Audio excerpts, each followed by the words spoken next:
Buenos días, buenas tardes. Me da mucho gusto de estar aquí con ustedes. Vamos a tener una charla, espero que amena, sobre este tema que es, pues como decía Manuel, bastante controvertido. Voy a comenzar con una anécdota, una anécdota que me contaron. Una mexicana le decía a una española: tus antepasados nos conquistaron. Y la española le contestó: no, fueron los tuyos, los míos se quedaron en España. Esta anécdota nos da una clara idea de lo que es todavía esta carga que tenemos sobre la conquista. Vamos a tratar de ver el fenómeno complejo que es la conquista desde varios aspectos, de varias perspectivas. Primero quisiera que ustedes se hicieran conscientes de que la conquista de México y de Hispanoamérica, hablamos de México, pero hablamos de Perú y de toda la América hispana, incluso de la América sajona, era algo inevitable. Era algo inevitable. Si no hubieran llegado los españoles y los portugueses, hubieran llegado los ingleses o los holandeses o los franceses, porque Europa estaba en este momento en un proceso de expansión. Y América no, ¿sí? América era un continente relativamente recientemente colonizado por Homo sapiens. Apenas 12.000 años tenía Homo sapiens en América. En ese sentido podemos hablar de un nuevo continente, ¿sí? Los europeos habían llegado a un momento de expansión provocado por tres circunstancias. Una expansión económica que exigía, en una economía que se había desarrollado a partir de las ciudades, del comercio y del crédito, exigía metales preciosos. Y esos metales preciosos fueron uno de los motores por los cuales se impulsó el descubrimiento de América. Ellos no pensaban en América, estaban pensando en África, estaban pensando en Asia, que era lo que conocían, ¿no? América literalmente se les apareció, ¿no? Se toparon con América, no esperaban que hubiera ahí eso. Y sin embargo, eso que encontraron les dio suficientes metales preciosos como para impulsar ese nuevo sistema económico mundial que se conoció como el capitalismo tiempo después y que estaba apenas en sus orígenes. Es decir, América se inserta en este proceso de apropiación de metales preciosos que es parte de este proceso global en el que todavía vivimos, ¿sí? Entonces, este primer aspecto es fundamental para entender la conquista, ¿no? La expansión comercial, crediticia y sobre todo de apropiación del principal medio que tenían los europeos de intercambio, que eran las monedas de metales preciosos, básicamente el oro y la plata. Un segundo aspecto que también nos va a permitir entender este proceso es la formación de un imperio con pretensiones universales. Recuerdan que Occidente, desde el Imperio Romano, se manejaba en estos términos universales, ¿no? El Imperio Romano había dominado todo el Mediterráneo, en algún momento perdió sus posesiones por la invasión islámica. En Occidente, recuerdan, las invasiones germanas terminaron por disolver este antiguo conglomerado, esta unidad pluriétnica y multicultural que era el Imperio Romano, pero la idea imperial siguió viva en Europa. Y siguió viva cuando Carlomagno en el siglo VIII comenzó a tratar de reconstruir ese antiguo imperio romano con esta idea y fracasó, ¿no? El imperio se desgregó, se dividieron en monarquías, surgió Francia, surgió Alemania. Los emperadores otónidas, los emperadores del Sacro Imperio Romano Germánico, intentaron también reconstruir la idea del imperio, también fue un total fracaso.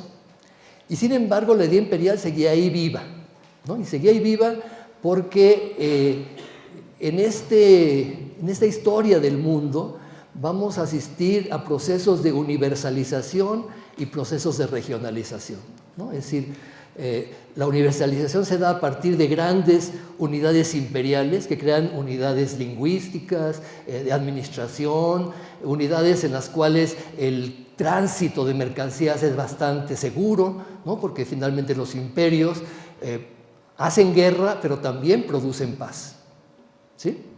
Y esto va a ser lo que va a generar esta idea imperial que va a consumarse en el siglo XV, a principios del siglo XVI, con Carlos V, ¿no? Recuerdan, Carlos V es un emperador que tiene esta idea, ¿no? Y está rodeado de un grupo y toda una mentalidad colectiva que piensa que este imperio es el último imperio antes del fin de los tiempos, ¿no? La idea apocalíptica, esta idea de que el fin del mundo se aproxima, generó a lo largo de la Edad Media la idea de que va a haber antes del fin del mundo un imperio universal, un emperador que va a gobernar sobre todos los seres humanos del planeta, ¿sí? Y un papa que va a ser el papa angélico, ¿no? Vamos a hablar después de la religión, pero quiero que tengan en cuenta que esta idea imperial está muy unida a la idea religiosa. Y resulta que en la cabeza del emperador Carlos V, Carlos I de España y V de Alemania, se conjugaron muchísimos territorios por herencias, ¿no? Algo que él no planeó, lo planearon sus antepasados, los reyes católicos, ¿sí? Los padres de su madre Juana y los emperadores austriacos, ¿no? Los ascendientes de su padre Felipe, ¿no? Maximiliano de Austria. Recuerdan que Carlos V heredó entonces un imperio enorme, un imperio que abarcaba toda la península ibérica, una buena parte de Italia, el sur de Italia, Sicilia, algunos territorios en el norte que conquistó gracias a sus hazañas guerreras, le arrebató o compitió con Francia y se los ganó, y por supuesto Austria, Borgoña, Flandes, el centro, una buena parte del centro de Europa, ¿no? En Alemania no tenía muchas posibilidades porque Alemania estaba muy dividida y recuerdan, se dividió aún más cuando surge la Reforma Protestante. Entonces, este imperio universal pretende también abarcarlo todo y América se inserta dentro de esta idea de un imperio universal. ¿Sí? Es el paso obligado a esta unificación final de la humanidad bajo una sola cabeza, un rey católico. Comercio, metales, idea universal. Imperio abarca toda la humanidad, idea universal. El tercero de los factores universalistas que van a propiciar no solamente el descubrimiento, sino la transformación de las comunidades indígenas que habitaban América es la religión católica, ¿sí? Recuerdan que el catolicismo, el cristianismo en general, igual que el islam, son religiones con pretensiones universales. Esas pretensiones universales son, digamos, consecuencia de un monoteísmo muy circunscrito al pueblo judío, es decir, el monoteísmo judío, que se expande a toda la humanidad. Es decir, la gran aportación de estas dos religiones, el islam y el cristianismo, hijas del judaísmo, es que consideran a la humanidad como una. Antes de esto no existe la idea de humanidad, ¿sí? Los romanos se sienten romanos y los griegos griegos y los demás son bárbaros, ¿no? No son humanos, son semihumanos. Sí, hablan y caminan y tienen características humanas, pero la idea de una humanidad universal, eso no existe. Cada pueblo se siente el ombligo del mundo, ¿sí? En todo el planeta pasa esto. Cuando surge el cristianismo y el islam, surgen como religiones que pretenden que toda la humanidad debe salvarse en sus términos y esa salvación les va a venir únicamente si reciben el mensaje, ¿sí? Y esta idea universal cristiana e islámica va a ser la que va a producir de nuevo esta universalidad.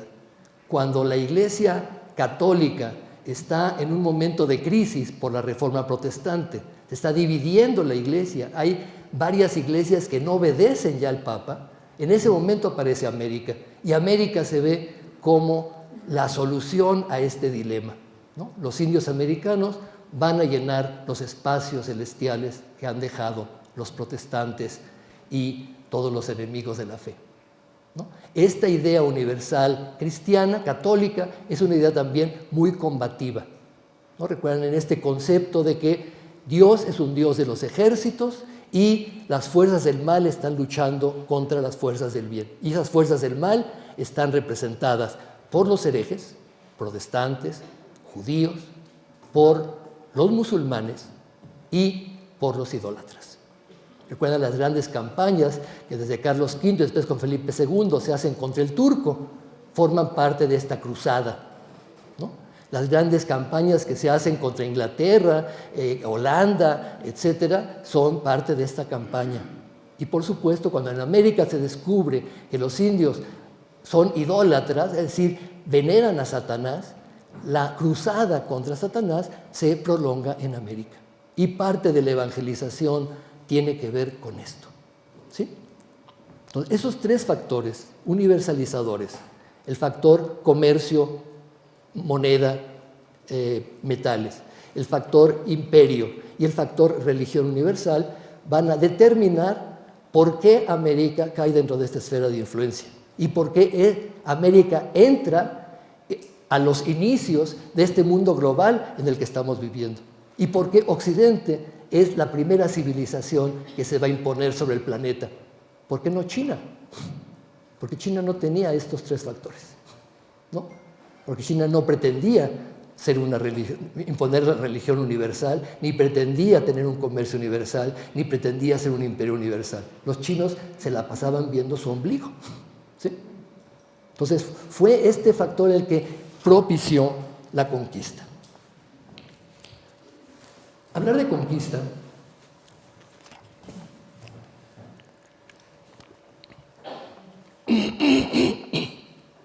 generalmente nos remite a una conquista, ¿no? La conquista de México Tenochtitlan. Decimos México se conquistó en 1521. Esto es una gran mentira, ¿no? Es una gran mentira. La Ciudad de México Tenochtitlan se conquistó en 1521. México como país duró 3 siglos en conquistarse. Y todavía en el siglo XIX continuaba una de las conquistas, la conquista espiritual. ¿Recuerdan un personaje que nos han vendido los gringos en sus películas de vaqueros? Se llama Jerónimo. El señor Jerónimo era un comanche, ¿no? Lo único que tenía que cristiano era el nombre, fue bautizado en una misión franciscana. Era lo único que tenía de cristiano. Pero nos habla que a mediados del siglo XIX, por 1860, todavía había misiones franciscanas en el sur de Estados Unidos, ¿sí? Y esto era parte de la conquista. Si la conquista, entonces vamos a verla como un conjunto de fenómenos que no solamente tienen que ver con lo militar, ¿no? Ciertamente el primer proceso conquistador es un proceso militar, pero no solamente militar. Hay también un proceso de pactos, de pactismo, ¿sí? Una mezcla entre diplomacia y lucha armada, ¿no? Eso vamos a verlo cuando hablemos de la ayuda que recibió Cortés de las comunidades indígenas, ¿no? La conquista no se pudo haber hecho sin los indios.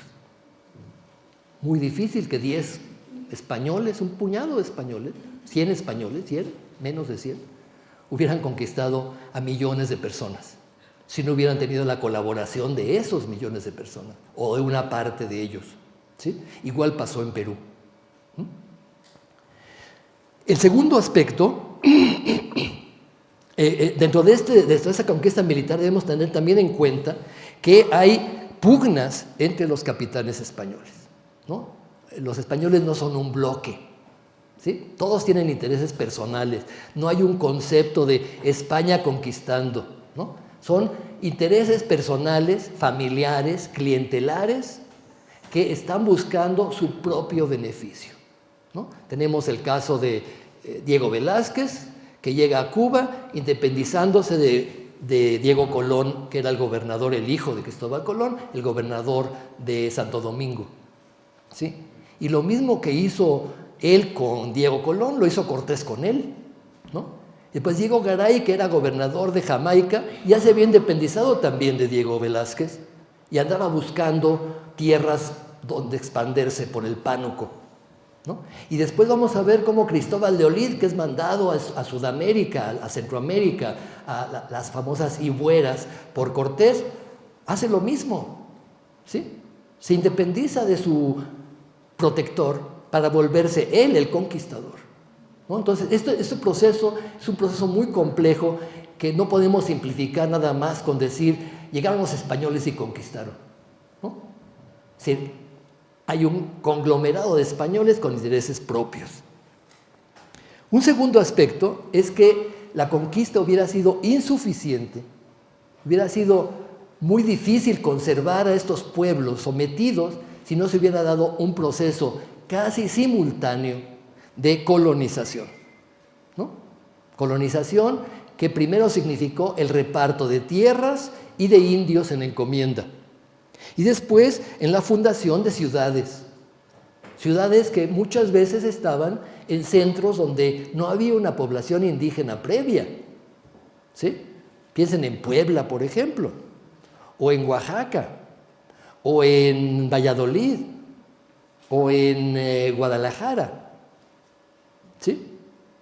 O poblaciones que eran no muy sobresalientes, como Mérida, donde había un pobre pueblo indígena antes de la llegada de los españoles.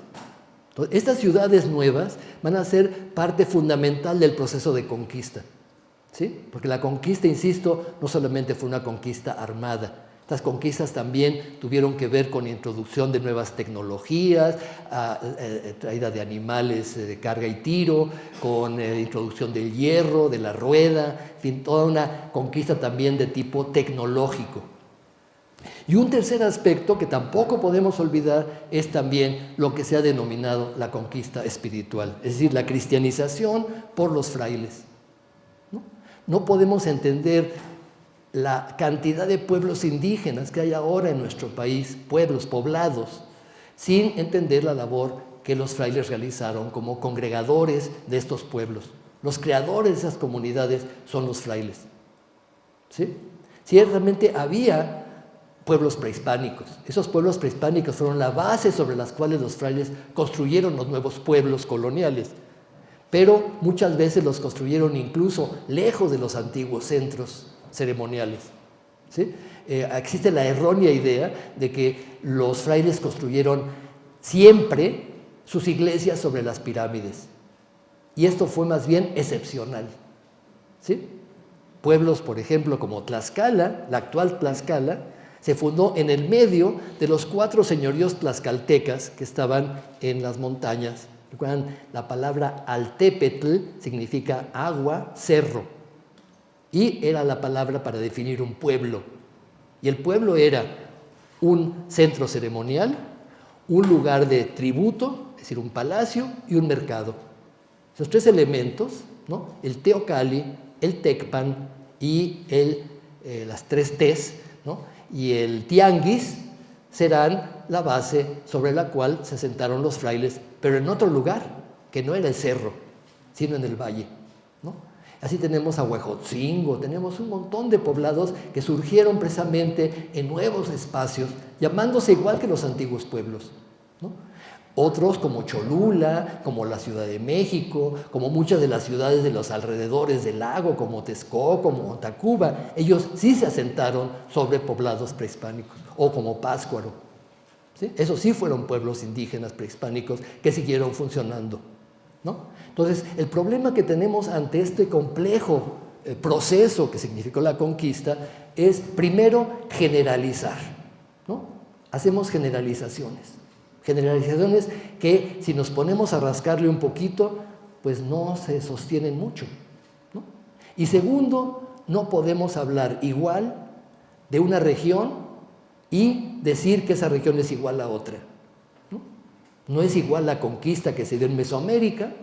Mesoamérica son pueblos sedentarios, son pueblos donde hay tributación, donde están acostumbrados a ir a santuarios, a lugares donde hay veneración a dioses, donde hay una casta sacerdotal y guerrera, donde hay una organización de trabajo comunal, el tequio, ¿no? Donde hay tributos. Todo esto hace que la conquista española sea mucho más rápida que en territorios donde hay pueblos nómadas, donde no hay ciudades, donde la gente anda cazando y recolectando, donde no hay estructuras sociales y políticas, donde no hay gobiernos, ¿no? Donde los clanes son familias que van buscando el alimento en extensos territorios y no están sedentarizados, no pagan tributo. Todo esto hace que las conquistas sean totalmente distintas. No es gratuito que los grandes centros virreinales que se fundan en América estén fundados sobre las dos grandes realidades prehispánicas de alta civilización, Mesoamérica y el área andina, ¿no? Es ahí donde se fundan los virreinatos, porque esos virreinatos se aprovechan de una realidad prehispánica existente que funcionaba muy bien y que sigue funcionando gracias a esto, ¿no? Los españoles utilizan esta realidad prehispánica para funcionar, ¿sí? Y por supuesto, vamos a ver, parte de este funcionamiento se debe a los aliados indígenas, tanto para los frailes como para los conquistadores. Matthew Restall, un investigador norteamericano, publicó hace ya algunos años un libro que se llama Los 7 mitos de la conquista. Me voy a basar en él un poco, obviamente ampliando algunos de los temas, para explicarles esto que fue, digamos, el complejo proceso de la conquista militar.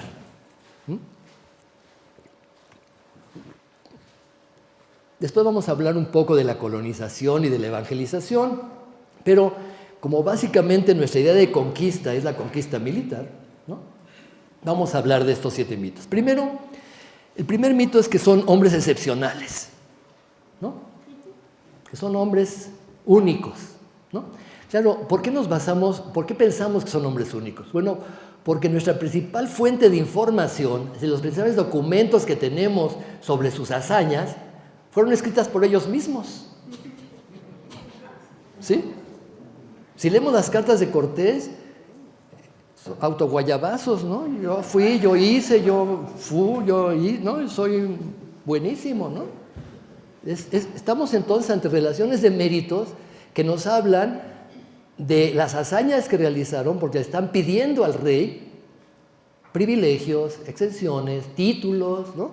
Es decir, algo que no tenían. Porque la mayor parte de estos hombres son unos donadie, ¿no? Llegan con una mano adelante y otra atrás. Son hidalgos, según ellos, cuando mucho, y el hidalgo es un miembro de la baja nobleza que no tiene tierras. Alguien que tenía tierras o que tenía una posición no se venía a América a perder la vida, ¿no? Son gente muy, muy pobre, ¿no? O con muchas ambiciones. Muchos de ellos hijos de campesinos, ¿sí? Y quieren aquí ser señores, quieren reconstruir aquí su idea de lo que debe ser un señor feudal, tener tierras y tener gente que se las trabaje, ¿no? Porque ellos no vienen a trabajar la tierra, vienen a ganar la tierra y con sus méritos militares van a conseguir eso, ¿no? Y por eso cacarean lo que hacen, ¿no? Recuerdan el dicho, ¿no? No solamente es importante poner el huevo, sino cacarearlo, ¿no? Y ellos son los que hacen, ¿no? Cacarean su huevo, ¿no? Bien, todo lo que hicimos, ¿no? Y ahí tienen a Bernal Díaz diciendo, Cortés no fue el único, ¿no? Hay un montón de conquistadores que hicieron muchas cosas y yo soy la voz de ellos, ¿sí? Entonces son relaciones de méritos, ¿no? Tiene que ver también con un sistema muy legalista, ¿no? Recuerdan, todo el sistema español se ha construido a lo largo de la Edad Media a partir del derecho romano y esta idea de que todo debe ser legal, ¿sí? Pero claro, la legalidad se puede manipular. Todos sabemos que las constituciones y las leyes pues no son ciertamente algo fijo, ¿no? Entonces, el legalismo está muy relacionado con esto, ¿no? Es decir, Cortés dice, yo no conquisté, hice un pacto, ¿no? Moctezuma me entregó su reino. ¿Por qué destruir México Tenochtitlan? Porque faltaron al pacto, ¿no? Ellos nos atacaron, nosotros no atacamos, ¿no? Ellos nos encerraron en el palacio de Axayácatl cuando nosotros veníamos de paz. Nosotros venimos de muy buen modo, ¿no? Sí, nada más se hicieron prisionero a Moctezuma, derribaron el ídolo de Huitzilopochtli, ¿no? Pero no hicieron nada, ¿no? Entonces ellos están justificando legalmente porque esta conquista es una conquista legítima, ¿no? Porque recuerdan esta idea de la guerra justa, que es una idea que viene de San Agustín, ¿no? ¿Cómo se justifica una guerra? Pues si alguien me ataca, me defiendo, ¿no? Para proteger a los débiles, ¿no? Es otra justificación de la guerra justa, ¿no? Los mexicas eran unos bárbaros, tenían sometidos a los pueblos y nosotros venimos a liberarlos, ¿no? La guerra justa está ahí detrás, es el legalismo, ¿no? También se están solicitando cargos. Cortés lo primero que dice, virrey, ¿verdad? Por lo menos, ¿no? Consigue capitán general, pero él quiere, ¿no?, ser el gobernador de estos reinos. Y premios, los premios son tierras y encomiendas. Las encomiendas son indios, para que trabajen y tributen. No se les dan los indios, se les da el trabajo y el tributo de los indios. Porque los indios, en teoría, de nuevo legalmente, son hombres libres, vasallos del rey de España.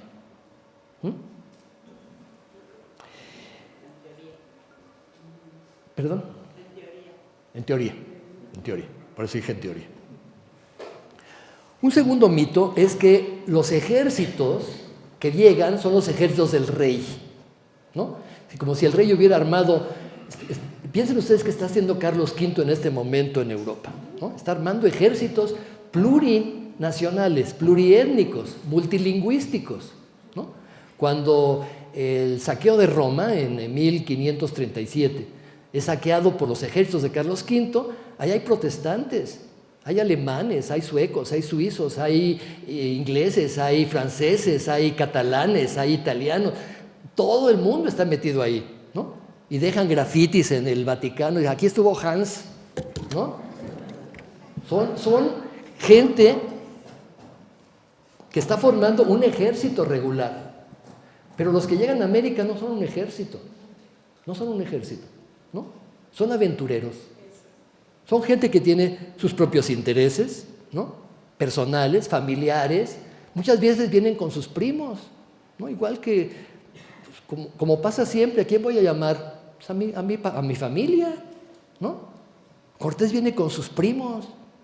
Cuando llegan a las Antillas, recuerden, hay una conquista previa en las Antillas. Cuando están en Santo Domingo, en Jamaica, en Cuba, lo primero que hacen es llamar a sus parientes, ¿no?, para tener a su núcleo familiar y apoyarse mutuamente. Sus afanes son dos: buscar oro, ¿no?, por eso el afán de oro, ¿no?, está el tesoro de Moctezuma, y gloria. Recuerdan que todos estos hombres vienen inspirados por la novela de caballería, ¿no? Vienen inspirados por las grandes hazañas de los caballeros andantes, ¿no?, que salvan princesas, luchan contra dragones, ¿no? Se la pasan haciendo hazañas, ¿no? Van a la cruzada, ¿no? Esto es lo que los alimenta, ¿no?, su literatura. Conseguir gloria para el futuro y oro para el presente. Un tercer mito es que todos los conquistadores son españoles. ¿Sí? Pues no. ¿Sí? Muchos son andaluces, sí, el grueso del ejército, entre comillas, de Cortés, son extremeños, ¿no? Todos parientes, ¿no? El mismo Cortés era pariente de Pizarro, el conquistador de Perú.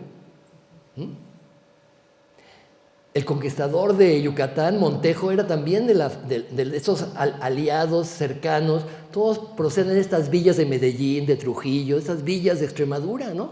Todos se conocen, pueblos chicos, ¿sí? Pero muchos no son. Por lo pronto tenemos algún griego por ahí, ¿sí? Tenemos también italianos, ¿no?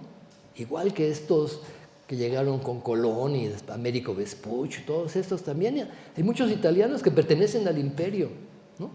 Y después tenemos negros, vienen esclavos. Y en las batallas los esclavos se defienden e incluso a veces protegen a sus amos y se ganan su libertad, ¿no? Y resulta que tenemos conquistadores negros, africanos, que reciben encomiendas, ¿sí? Reciben encomiendas. Hay un conquistador negro que hace una capilla a los mártires, ¿no? Y que nadie dice que es negro hasta que después algún investigador, Restal entre ellos, descubrió que era un africano exesclavo que había sido liberado, ¿no? Y no tenemos uno o dos, tenemos muchos casos en todas las conquistas en América, en Norteamérica, en Centroamérica y en Sudamérica. Y después tenemos a todos los conquistadores indígenas, que nos olvidamos que la conquista hubiera sido imposible sin ellos, ¿sí?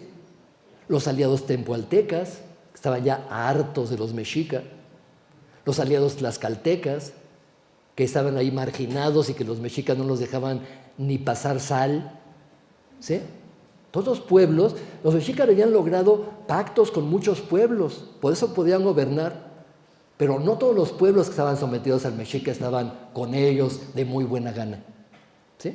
Eso también nos permite explicar por qué una buena parte de los ejércitos, si no es que podríamos atreverme a decir el 70-80% de los ejércitos españoles eran indígenas,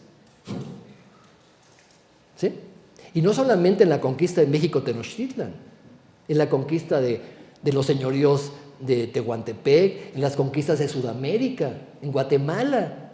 Los ejércitos que llevó Pedro de Alvarado para conquistar Guatemala eran ejércitos mexicas, ejércitos que hablaban náhuatl. Hay todavía barrios en Guatemala que se llaman Mexicalcingo, sí, el pequeño Mexiquito, ¿sí? Porque eran gente mexica que fue a la conquista. Y los ejércitos de Montejo en Yucatán eran mayoritariamente ejércitos indígenas. Y el norte, cuando está conquistando el norte, muchos de los ejércitos del norte son indígenas. El fundador de Querétaro es un indio otomí, ¿sí? O mestizos, ¿sí? Entonces, estamos ante otro mito. La conquista la hicieron los españoles. No, la hicieron los españoles con un montón de aliados indígenas, algunos africanos y otros europeos. Después, otro de los grandes mitos, el éxito inmediato, ¿sí? Se conquistó México Tenochtitlan, todo el imperio cayó.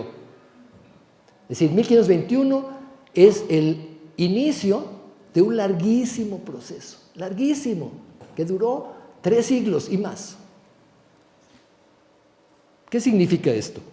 Primero, cuando cae México Tenochtitlan, después de este famoso sitio, ¿no?, que duró varios meses, y después recuerdan, 2 años después de llegar, llegó en 1519, está conquistando México Tenochtitlan 2 años después, o sea, no fue fácil, no fue rápido, no fue inmediato.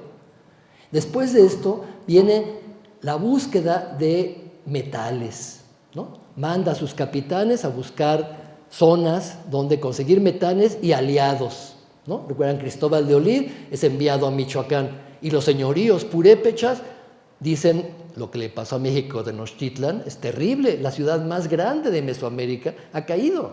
No queremos lo mismo para Tzintzuntzan, ni para Pátzcuaro, ni para Iguazio.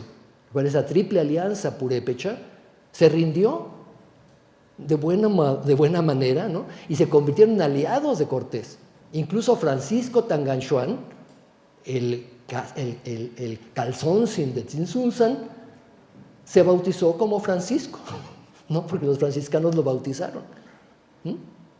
Igual pasó con los señores de Tlaxcala, con Maxicatzin, con el señor Iztlizóchitl de Texcoco, ¿no? Es decir, todas estas regiones cayeron así porque se aliaron con el conquistador, pero otras no, ¿sí?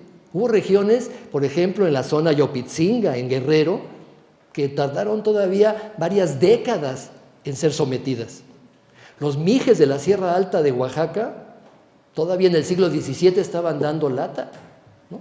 En Tehuantepec hay continuas rebeliones, ya no digamos en Yucatán, ¿sí? O sea, la conquista no fue inmediata. Uno de los grandes errores que tenemos cuando hacemos historia simplificada es no considerar que este país es un país muy complejo y es un país con muchísimas regiones y regiones muy diversas. Y cada una de las regiones tiene su historia, ¿sí? Así como cada una de las conquistas tiene su historia, ¿no? A veces fue muy fácil insertarse en el gobierno español, ¿no? Cuando los caciques se aliaron con los conquistadores y recibieron, por supuesto, como beneficio, tierras, indios y convertirse en gobernadores españoles de estos pueblos. Pero otras veces no. Otras veces la resistencia fue muy fuerte, ¿sí? Y ya no digamos más al norte, ¿no? Cuando nos vamos a la frontera de Mesoamérica, que es el río Lerma-Santiago, ¿no? Complejo hidráulico, ¿no? Que desemboca, recuerden, en la laguna de Chapala y después en el Océano Pacífico. Esa era la frontera con los chichimecas. Más allá de esa frontera, la conquista fue dificultísima.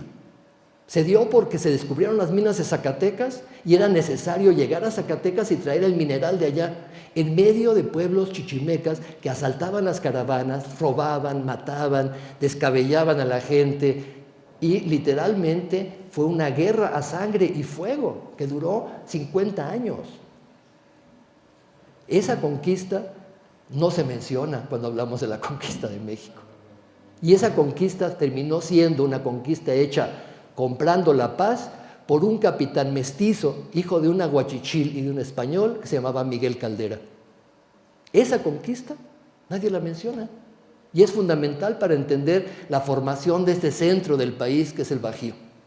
Y a partir de ahí las conquistas del norte siguieron el mismo modelo, ¿sí? Conquistas armadas, con misiones, con reales de minas, con pueblos indígenas trasplantados desde el centro, de nuevo los indígenas colonizando, ¿sí? Otomíes, tlaxcaltecas, purépechas, esa fue la conquista del norte, ¿no?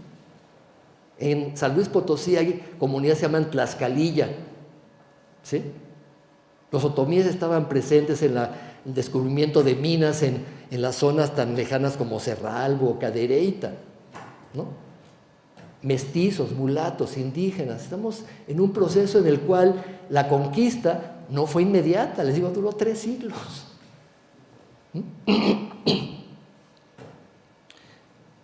El otro gran mito, el quinto mito, ¿no? El quinto mito es la comunicación fue eficaz, ¿no? ¿Qué significa esto? ¿Qué es comunicarnos? ¿No? Comunicarnos primero es tener un código común, no solamente una lengua común, sino un código común, ¿no? Todos aquí estamos hablando y entendiendo el castellano, ¿sí? Aquí estamos en un acto comunicativo porque tenemos códigos comunes y una lengua común, ¿no? Imagínense que llegan los marcianos, ¿no? Hablando marciano, ¿no? Con códigos totalmente distintos a los nuestros. Claro, los indígenas eran humanos y por lo tanto teníamos códigos comunes como humanos, ¿sí? Pero la comunicación de lenguas tan distintas es de por sí difícil, ¿no? Ahora imagínense, llega Cortés a las playas de Campeche, de Bacalar, de la zona de la actual Quintana Roo, se encuentra a 2 náufragos de expediciones anteriores, ¿no? Uno ya es completamente maya, ¿no? Gonzalo Guerrero. Él ya está hecho un maya, ¿no? Y está moreno por el sol, tiene hijos mayas, está casado con una maya, y él dice, yo no me voy, porque tengo mi vida, ¿no? Y el otro, que era medio clérigo, parece, dice, sí, yo sí voy, yo no quiero a los mayas, ¿no? Y habla maya y castellano, por supuesto, se topan después con la Malinche, ¿no? Recuerdan, la Malinche se la regala, la Malinche ve en una zona donde se habla maya y náhuatl, parece que su lengua madre era el náhuatl, pero una versión del náhuatl, ¿no? Y hablaba la lengua maya que se hablaba en Acalan, es en un señorío que está en la laguna de Términos, y que no era el mismo maya que hablaban los mayas que estaban en Quintana Roo, mucho ojo, ¿sí? Es decir, las lenguas tienen una gran cantidad de variantes lingüísticas, ¿sí? Nosotros hablamos castellano y somos de la misma familia lingüística que el francés, pero ¿ustedes le entienden francés si no saben? ¿Sí? El italiano, más o menos el portugués, por ahí, ¿no? Bueno, el catalán, ¿no? Pero nos cuesta trabajo, ¿no? O sea, así pasaba con los mayas, con los nahuas, con los zapotecos, con los mixtecos. Hay variantes lingüísticas, a veces muy pronunciadas, ¿sí? Ahora imagínense estos dos personajes, ¿no? La Malinche y Jerónimo de Aguilar, llegando a Totonacapan, ¿no? Donde los totonacas, no todos hablan náhuatl, hablan totonaco, ¿no? Entonces, ustedes han jugado el juego de ese teléfono descompuesto, ¿no? Pues era esto, ¿no? Cortés se quiere comunicar con los totonacas, ¿no? Hay un intérprete de totonaca que habla náhuatl. El náhuatl se lo traduce la Malinche, la Malinche le traduce del maya al náhuatl y del náhuatl al totonaco. Y eso pasó para el español. Imagínense este paso de ida y vuelta, ¿no? Solamente es tardadísimo, sino además, ¿quién sabe lo que entendieron? ¿Quién sabe lo que entendieron? ¿Sí? Hubo una comunicación eficaz, ¿sí? Pues el elemental, sí, ¿no?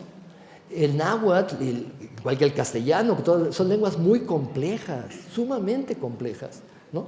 Hay variantes, hay dobles sentidos, el náhuatl es una lengua sumamente reverencial, ¿no? Dice Restal, tiene una anécdota muy chistosa, cuando Moctezuma le dijo, estás en tu casa, pues es reverencial, como nosotros decimos, estás en tu casa, y Cortés se lo tomó en serio. ¿Sí? Porque para él estar en mi casa es mi casa, sí, gracias, ¿no? ¿Me estás entregando tu reino? ¿No? Sí, sí queda claro, esto es un gran problema en la conquista, ¿no? Y fue un gran problema después, los intérpretes. Recuerdan que hay un dicho italiano que se dice traduttore traditore, ¿no? El que traduce traiciona, ¿sí? Los frailes que llegan, en el proceso de evangelización, ¿no? Llegan y comienzan a predicar en castellano, pues nos hablan señalando el cielo, hablando en castellano a señas, ¿no? Los indígenas han dicho, estos loquitos, ¿quiénes son? ¿No? No andan a caballo, andan descalzos, están medio chiflados, ¿no? Los han de haber mandado a los locos aquí para deshacerse de ellos.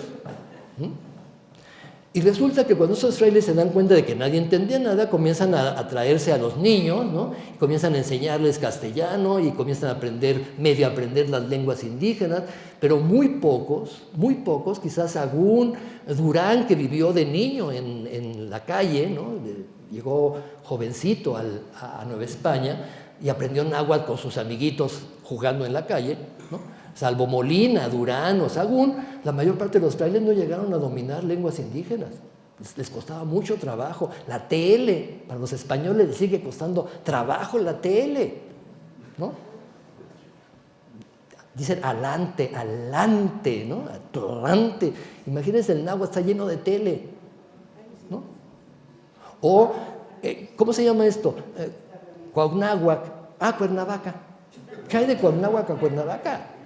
O, ¿cómo se llama esto? Huitzilopochtli. Churubusco. Díganme si no tenían oído de artillero. ¿Sí? Imagínense qué posibilidades había de comunicarse, pues con intérpretes, ¿no? Y los intérpretes pues interpretaban lo que les venía en gana, ¿sí? Y lo mismo pasó en la conquista. Muy pronto alguno de los pajecitos que venía con Cortés, que era muy hábil para las lenguas, aprendió náhuatl, ¿sí? Y ya la Malinche se desembarazó un poco de la cantidad de gente que quería que le tradujera, ¿verdad? Algunos autores dicen que incluso Cortés llegó a hablar náhuatl. Pero hablar una lengua es difícil. Hablar una lengua bien, entender todas las sutilezas de la lengua, ¿sí? Entonces el problema de la comunicación será un problema, no solamente en la conquista, también en la evangelización y también en todo el proceso futuro. Pero claro, siempre va a haber estos puentes, esos intérpretes, ¿no? Esta gente que habla varias lenguas y que posibilita la comunicación. El sexto de los mitos es la devastación y el exterminio, ¿no? Claro, aquí ¿qué tenemos como fuente? Si leemos La visión de los vencidos, el libro este que tuvo un gran éxito, se ha traducido a todas las lenguas del mundo, es un libro que de hecho es una recopilación, una selección del libro 12 del Códice Florentino. Recuerden, el Códice Florentino es un códice que mandó a hacer Sahagún para hacer él su historia, historia de los indios de la Nueva España, la historia general.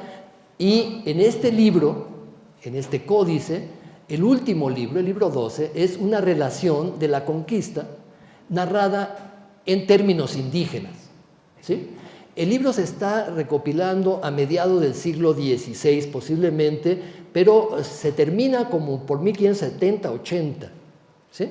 O sea, los que están informando a estos indígenas que están recopilando el libro eran niños cuando la conquista.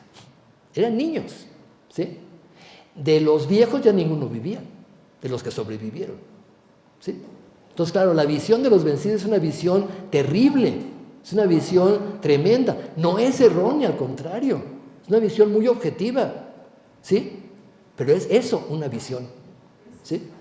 Entonces, a partir de esa visión, claro, un pueblo sitiado, como todos los pueblos sitiados del planeta, sufren hambres, epidemias, muerte, devastación. Es parte del proceso de la humanidad. La humanidad somos una especie que nos hemos pasado conquistando unos a otros. Hemos pasado de ser conquistadores a ser conquistados, a volver a ser conquistadores y a volver a ser conquistados. Los mismos españoles, castellanos o como queramos llamarles, ¿sí?, habían sido pueblos conquistados, ¿sí? Es decir, no tenemos el monopolio del sufrimiento, ¿sí? Todos los pueblos conquistados han sufrido horrores. Es parte de la conquista, es parte del horror de la guerra, ¿sí? Es parte del horror de la guerra, ¿no? Entonces, a partir de ahí no podemos decir toda la conquista fue devastación y exterminio, ¿no? Los españoles vinieron a matar a los indios. Algunos hablan de genocidio, ¿no? No podemos comparar lo que hizo Hitler en el Holocausto, que fue una conciencia de exterminio de un pueblo, es decir, por razones étnicas, a algo que sucedió como una conquista y que por supuesto a los españoles lo que menos les convenía es que los indios se murieran, porque son sus trabajadores, son su fuerza de trabajo.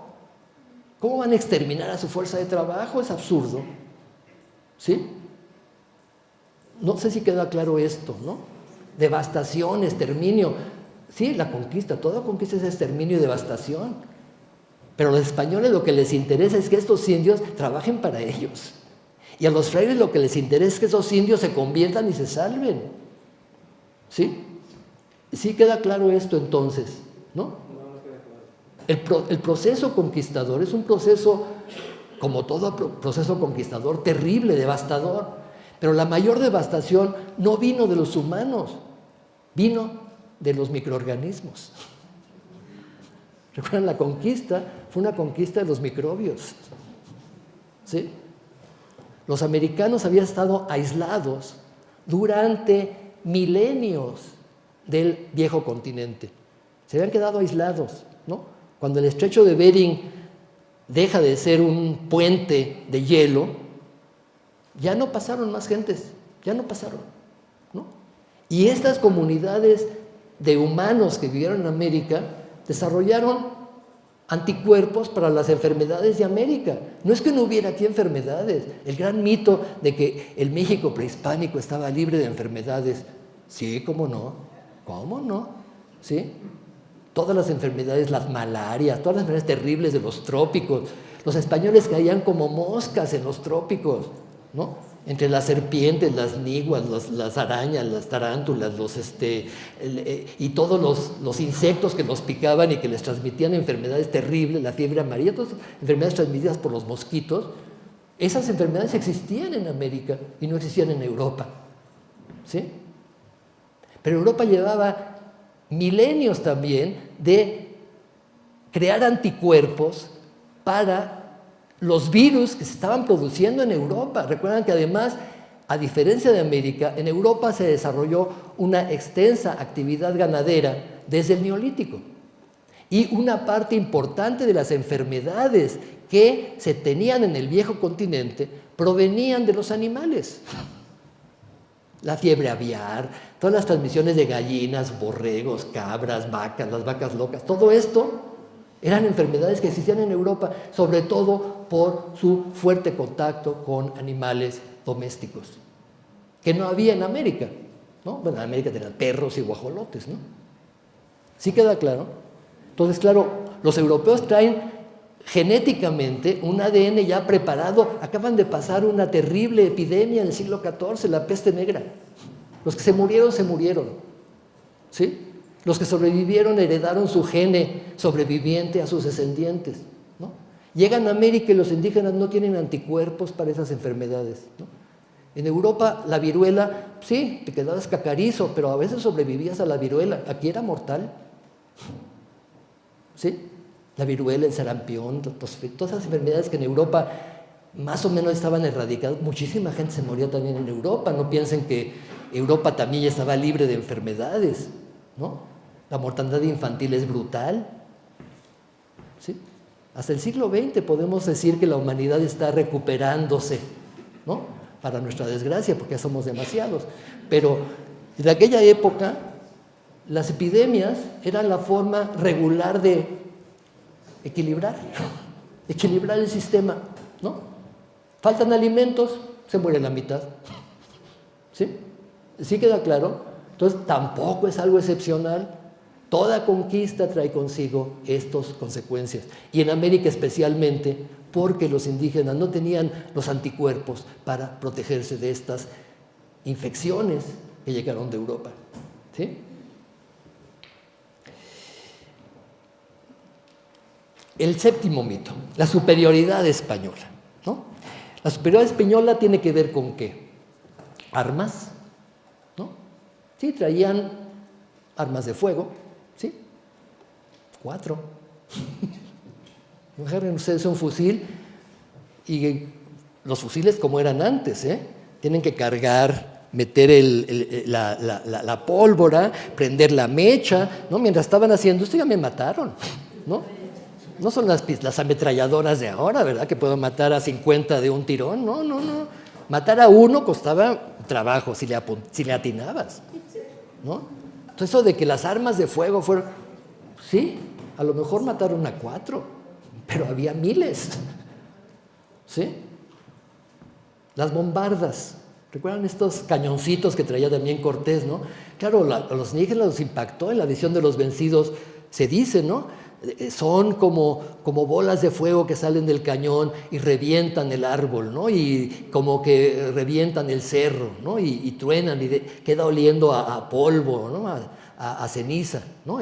Todas esas descripciones son aterradoras, pero traen 2 bombardas, 3. ¿Sí? Es decir, sí. Pero aquello de que se la creyeron cuando llegaron, según los mitos, de que eran blancos, pero lograron a los dioses, se la creyeron, también para aprovechar. Sí, pero también ese es un mito, Es un mito, ¿no? Piensen, por ejemplo, que en toda la humanidad hay albinos. Todos los humanos, incluso hasta los negros, tienen seres que nacen con falta de melanina, ¿no? Y el albinismo es algo general en todos los seres humanos del planeta, ¿no? Ver a un albino o ver a tantos albinos tampoco es sorprendente, ¿no? Se dieron cuenta además muy pronto de que se morían, no eran dioses, ¿no? De que los herían y se morían, ¿no? Los caballos, sí, los caballos pudieron impactar, al principio pudieron impactar, ¿no? Los animalotes enormes, tampoco eran tan grandes, Entonces pensamos en los caballotes, ¿no? Eran un poco más que un pony, ¿no? Sí, es decir, nosotros tenemos el concepto de nuestra estatura media actual, que por la alimentación, por la genética, pues, hemos crecido, ¿no? Pero si nosotros vemos, por ejemplo, las armaduras de los españoles, 1.60, no, eran chaparritos. Y los indígenas andaban por ahí, ¿sí? Bueno, o sea, tampoco estamos en gigantes, ¿verdad? Es decir, estamos ante, sí es cierto, hubo una cierta, digamos, impacto primero, ¿no? Las armas de fuego, los caballos, ¿no? Los perros jadeantes, lo que describe la visión de los vencidos, ¿no? Estos perros que andaban jadeando y ladrando por todos lados, ¿no? Que después, recuerdan, los españoles utilizaron como armas de guerra, ¿no? Pero eso tampoco pudo haber sido tan impactante, ¿no? Quizás fue más impactante el hecho de un poco el pesimismo de la visión prehispánica de los ciclos, ¿no? Sí, los ciclos terminan por destruir el mundo y viene un nuevo mundo, un nuevo ciclo, ¿no? Quizás también la idea de Quetzalcóatl que regresaba para vengarse, ¿no? Es multifactorial el fenómeno, ¿no? Pero eso de sostener que hay una superioridad española, pues no. Yo creo que privó más en la conquista y en el éxito de la conquista la desunión entre los pueblos indígenas, ¿no? Porque no se sienten mexicanos, ¿no? No hay un concepto de México, vamos a defender a México contra... ¿no? Los mexicas se sienten mexica, y los totonacas, y los zapotecos, ¿no? Y además era una zona, Mesoamérica, de continuas guerras, ¿no? Tampoco nos imaginemos una Mesoamérica como nos la pinta, ¿no? Flor y canto, todo era flor y canto, ¿no? Estábamos casi en el paraíso terrenal y vinieron estos a destruir nuestro paraíso terrenal. No había enfermedades, todo era paz, peace and love, ¿no? Todo era armonía, ¿no? Los pueblos se sometieron al mexica porque los mexicas eran buenísimos, ¿no? Eran bondadosísimos. Pues no, eran brutales, una sublevación era ahogada en sangre, ¿sí? Los sacrificios humanos y todo este concepto de la guerra santa, la guerra como algo que es necesario para capturar esclavos vivos para el sacrificio, ¿no? Es decir, era una situación continua de guerra, ¿sí? No nos imaginemos que llegaron al paraíso incontaminado y introdujeron la guerra, ¿no? Es decir, las alianzas en los grupos indígenas con los conquistadores fueron determinantes en el proceso de conquista. Los apoyos que los frailes tuvieron de los jóvenes indígenas que se educaron en sus conventos fueron determinantes para el éxito de la evangelización, ¿sí? Y no podemos olvidar esto, ¿no? Hay una frase que decía un maestro que hay que tomarla con pinzas, pero decía, la conquista la hicieron los indios y la independencia los españoles. Las fuentes que tenemos para el conocimiento de esta época, en general los historiadores nos basamos en fuentes, ¿no? No nos inventamos los hechos como los literatos, ¿no? Nuestras fuentes son básicamente fuentes de la época, ¿sí? Pero esas fuentes tienen que ser interpretadas. No nos podemos creer todo lo que dice la fuente, porque la fuente tiene un contexto, tiene una intención, tiene un objetivo, ¿sí? Entonces, no nos podemos ir con la finta de que todo lo que dice Cortés en sus cartas es cierto, ¿no? Tenemos que, ¿por qué lo dice? ¿Cuándo lo dice? ¿Cómo lo dice? ¿Para qué lo dice? ¿No? Hacer preguntas a la fuente es fundamental para nosotros para poder reconstruir los hechos. Además, es fundamental también contrastar fuentes, ¿no? Porque una fuente da una perspectiva, pero no tengo la otra perspectiva. Por eso es riquísima la información que nos dan las fuentes indígenas. Si la visión indígena de la conquista es fundamental para entender el proceso, porque tenemos la voz del otro, ¿sí? Sí queda claro, ¿verdad? Entonces, reconstruir a partir de todas estas fuentes una aproximación a lo que fue la realidad, nunca podremos saber lo que pasó. Eso olvídense, ¿no? Olvídense, ¿no? Podemos aproximarnos a posiblemente lo que pasó, ¿sí? Eso nos lo dan fuentes como la historia de la conquista de México de Francisco de Gómara, ¿no? O las décadas del Nuevo Mundo de Antonio de Herrera, que son fuentes que se dan a partir de la perspectiva hispana, ¿no? Y por supuesto, como hemos visto, las fuentes indígenas. También hay fuentes españolas que nos dan una versión menos optimista de la conquista. Claro, las fuentes españolas nos dicen, llegamos, convertimos a los indios al cristianismo, Cortés derrocó ídolos, puso imágenes de la Virgen, todos se convirtieron y, bueno, Cortés es el Moisés del Nuevo Mundo, ¿no? Es decir, porque salvó a su pueblo, los indígenas, de la idolatría. Pero hay otras fuentes españolas que nos pintan una conquista bastante brutal.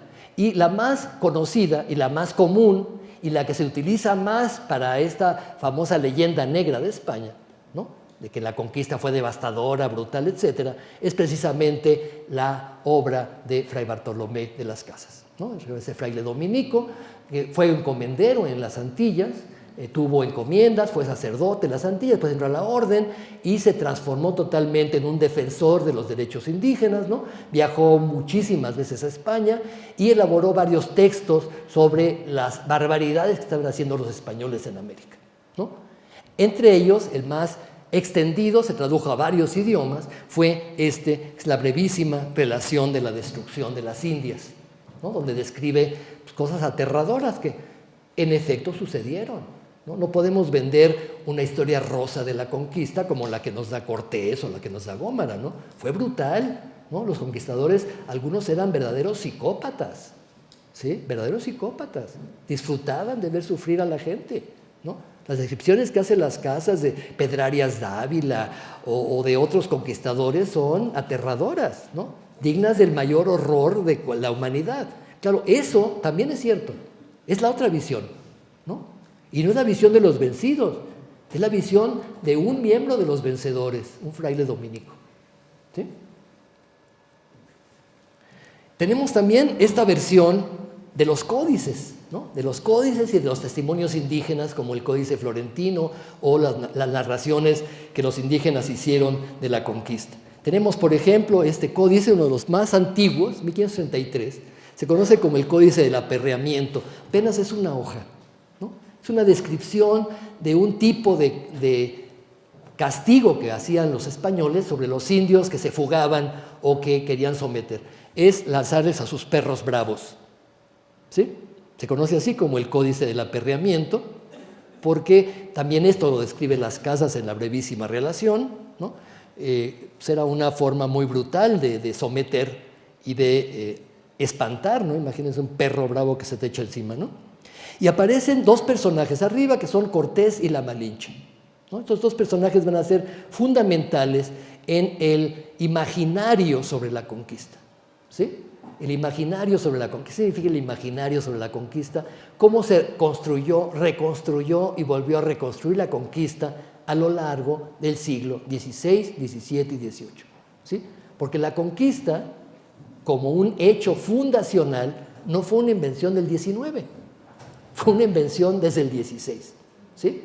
Desde el XVI la conquista se elaboró y se reelaboró y se reelaboró a partir de los testimonios indígenas y españoles y a partir de las necesidades que cada uno de los grupos que emitían estas historias le convenía, ¿sí? Tenemos, por ejemplo, la visión indígena del aperreamiento, ¿no?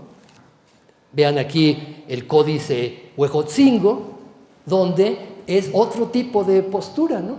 La conquista fue muy eficiente y los huejotzingas participaron en ella, ¿no? Aquí está una visión de los vencedores huejotzingas, ¿sí? Sí, no todos los vencidos fueron indígenas, sino todos los vencedores fueron españoles, ¿no? Aquí los indígenas están mostrando en estos códices cómo colaboraron con Cortés, igual que el lienzo de Tlaxcala, ¿no? Porque le están pidiendo al rey, es una relación de méritos, le están pidiendo beneficios, reconocimiento, prestigio, favores, no ser entregados en encomienda, tener sus propias autoridades, etcétera, etcétera, etcétera, ¿no? Entonces, ¿cómo obtienen esto? Pues Cortés no hizo solo el trabajo, también nosotros participamos, ¿no? Y varios de estos códices están relacionados con estas colaboraciones, ¿no? Nosotros los podríamos llamar colaboracionistas, como en el siglo XIX consideraban los tlaxcaltecas traidores o la Malinche traidora. No. ¿Traidora a qué? ¿Sí? ¿Queda claro? ¿No? Como este mensaje es un mensaje de que los indios vienen bajo el estandarte de la Virgen María, todavía no saben pintar muy bien a la Virgen, se fijan, parece una bruja que está ahorcando al niño, ¿no? No parece una virgen amorosa, que no. Así veían los indígenas, todo es perspectiva, ¿no? Así veían los indígenas la imagen que traía Cortés, ¿no? Todavía no sabían que era la madre de Jesús, todavía no sabían nada, pero la pintan como el estandarte de Cortés.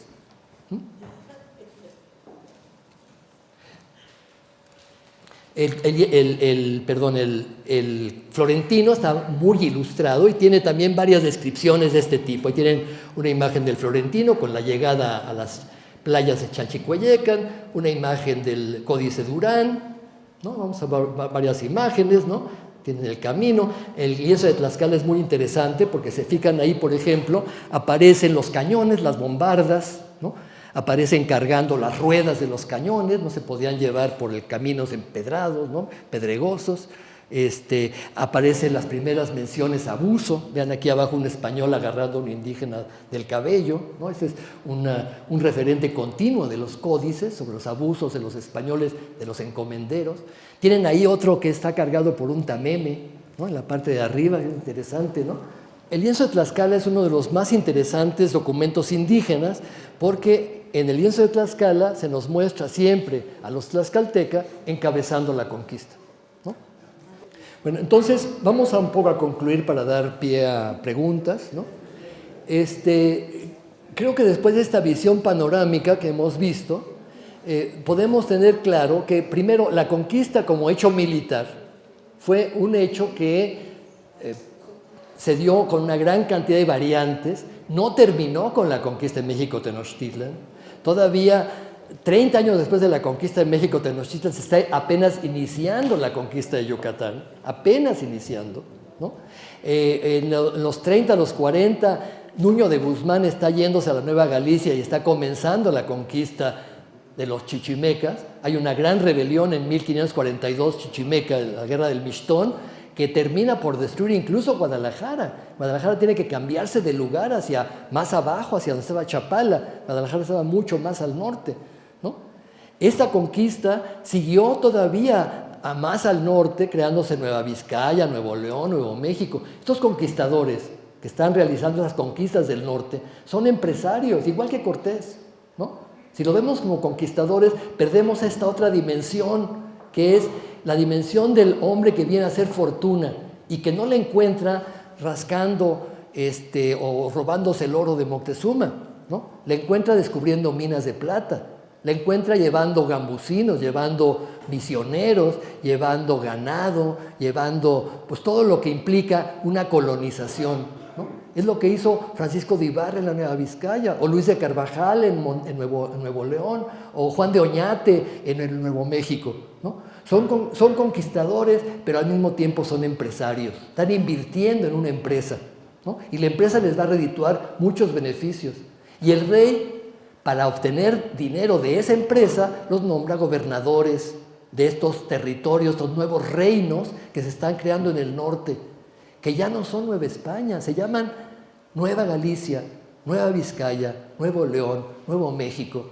Y después se llamarán Nueva Extremadura y Nuevo Santander, ¿sí?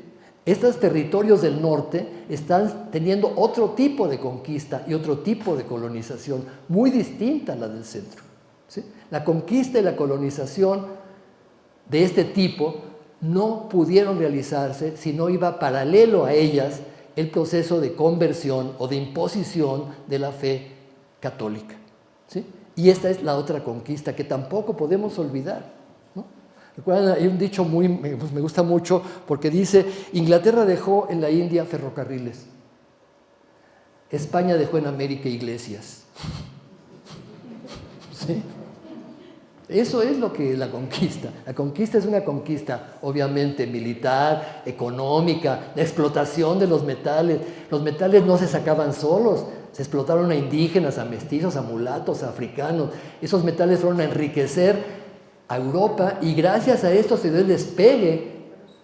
Y no fue beneficiada España de este despegue, sino Inglaterra, Holanda, las grandes potencias que estaban ya mucho más avanzadas desde el punto de vista económico que España, ¿sí? Estos metales americanos transformaron totalmente la idea del mundo tal como se conocía y convirtieron este mundo en algo nuevo.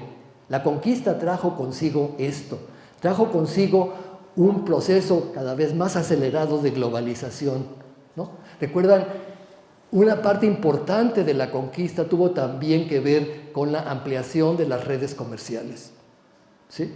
El comercio que habíamos visto fue uno de los factores que impulsó el descubrimiento de América, también fue uno de los factores que propició que desde Nueva España comenzaran a hacerse expediciones hacia las Filipinas, hacia China, hacia Japón, ¿sí? El sureste de Asia entró entonces en contacto con América y Nueva España se convirtió en el centro de este comercio internacional globalizado, ¿sí? Nada más piensen, por ejemplo, que en el siglo XVII la dinastía Ming china comenzó a cobrar sus tributos en plata y la plata salía de las minas americanas, sobre todo de Nueva España. Es decir, los chinos pagaban sus impuestos con pesos de plata mexicanos, ¿sí? En el siglo XVII. Entonces estamos entonces ante un proceso global en el cual nos vamos a insertar, o se van a insertar los novohispanos del siglo XVI, XVII y XVIII. Y la conquista fue solo el primer paso de este complejo proceso que llega hasta hoy. Muchas gracias.